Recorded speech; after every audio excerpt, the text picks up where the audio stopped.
What's up, y'all? So normally when we do an old school, it looks like this. You know, nice, pretty, shiny, brand new LS motor under the hood. Actually, I'll show you guys LS motor. This one is a, hey Taylor, can you help me out real quick? I got one hand because I'm filming. Hold on. But this one is a, what is it, a 68 Impala. It's on airbag, so you can drop it to the ground. It's got a fresh coat of paint. Once it leaves here, it gets buffed. And check that out. Got a nice, pretty 6.0, but we got a treat for you guys today. So, check this out. We have a 1966 Thunderbird. The customer dropped it off. The key tag says Dead Bird, and now I see why. Look at it. There's stuff falling off this thing. Look at that. The guys owned it, I think, for 30 or 40 years. It was last driven, I think, in 1999 or 2000. I'm actually going to see what the license plate says back here. Let's see. No, it was registered in 13. So been off the road for at least 10 years, but he says he hasn't driven it since like 1999 or 2000. Look at that. Wow. This car is a piece of crap. Oh, no. Honestly, sir, this car is a piece of shit. The nastiest, dirty piece of shit that's ever been in the doors of this shop. Now, Taylor, you want to let them know what we're going to do to the car? Yeah, we're going to take this car to Ford and have them restore it. I'm kidding. That'd be really cool. That'd be awesome. But we're going to put a Coyote motor in this thing. I mean, Coyote motor, a 10-speed automatic. So, all y'all Ford Mustangs, y'all need to get ready because this thing's going to spank your butt. Could you imagine that? Patina with the paint flaking off, the mirrors falling off, but it's gonna have a Coyote 5.0 and a 10-speed automatic. Look at this, y'all. Wow. Wow, we got like presidential style. There's like a love seat back here. Look at that. That's crazy, actually. But anyways, so we're gonna get to it. We're gonna go ahead and pull out this drivetrain, put the Coyote motor in this guy. And it's in the first stages of restoration. That's one thing about us. We might get cars in like this every now and then. We might put a $20,000 to $30,000 engine in it. But when it leaves here, it goes to paint, body shop, or vice versa. It might look like this, and then it goes to paint and body like Rico's Impala, and it comes to us for a motor. But yeah, so Coyote with a 10-speed automatic. Let's get it. It ain't no, are you recording?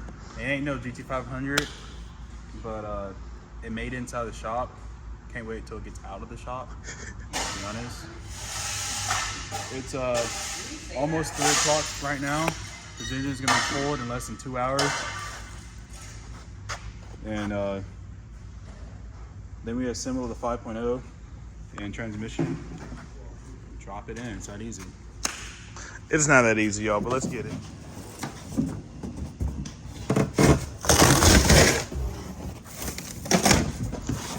You got it. That's how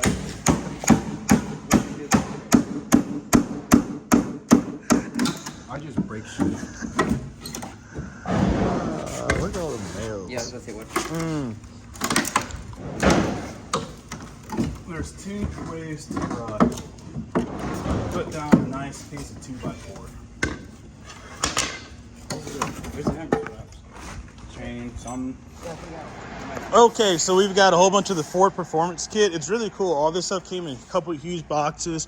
We laid it all out. So starter motor's there. We have an alternator, air box, transmission, cooler lines. Got the pedal, harnesses, ECUs there. Check this out. You even get a complete shifter.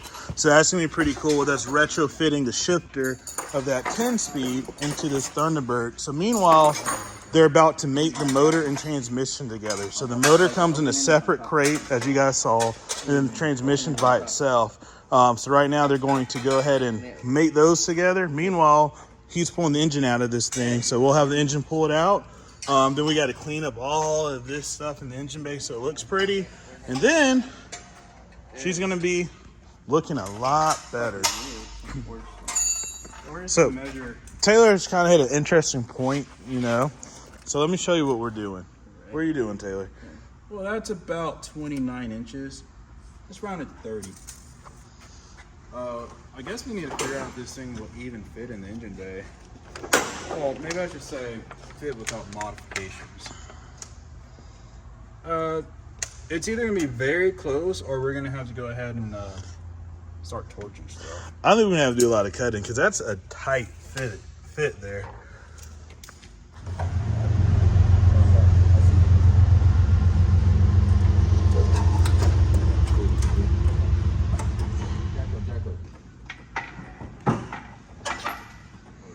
I mean, we're getting closer, right? Yeah, you have to jack I up think on we it. are gonna have to cut that mount off though.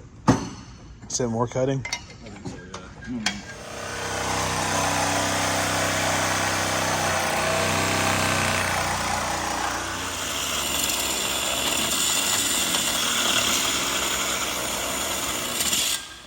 So this is take 30 of putting in this engine, and Frank's actually on this side of the car, jacking the trans.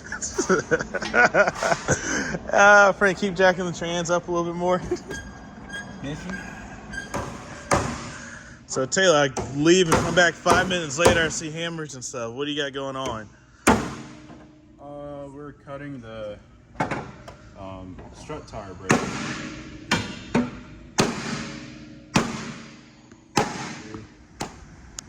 Alright, so on a serious note, finally, we do have a problem. This engine's too wide for this car. Too big. I mean, it's kind of not meant to be in this particular car. Brand new engine. Car is 1966. However, we can fix it because, you know, we are a performance shop. We also do fabrication, so we'll make it work. This is now going to be a mid-engine car. And I don't mean put the engine in the back. You know, I think that would be awesome. I'll do that if it was my car. But what we're going to do is we're going to put the engine behind the front axle in quotation marks. So the harmonic balancer is actually going to be before the struts. So what we're going to do is... And why are we doing that? It's because it just won't fit. The headers are going to be touching the Spinner wheels, whatever. Whatever. Towers, and if you were to come over here, actually, you can go ahead and start walking over. Actually, you can walk to the driver's side. Here's the problem that we really ran into, because we were planning on just notching out the strut tower right here, and then add some more metal on the inside. However, this is a A-arm car, so it does have upper control arms. You'll see them way down there. So there's not much we can actually cut out and notch until we actually hit the upper control arm mounts. So in order to fix that, we're just gonna kind of just take that plan out of this solution completely. But this is where all the measurements come into play. So what I'm gonna do is I'm gonna measure from the back of the block, which is about 9 inches right now. And I'm gonna measure the size of the cylinder head, which is about 24 inches, which is about 2 feet. And we need to say how much does it need to go back in order to clear this entire strut tower bar. So we're gonna measure from the front of the header or manifold in the first primary to the very front of the head. That's 8 inches.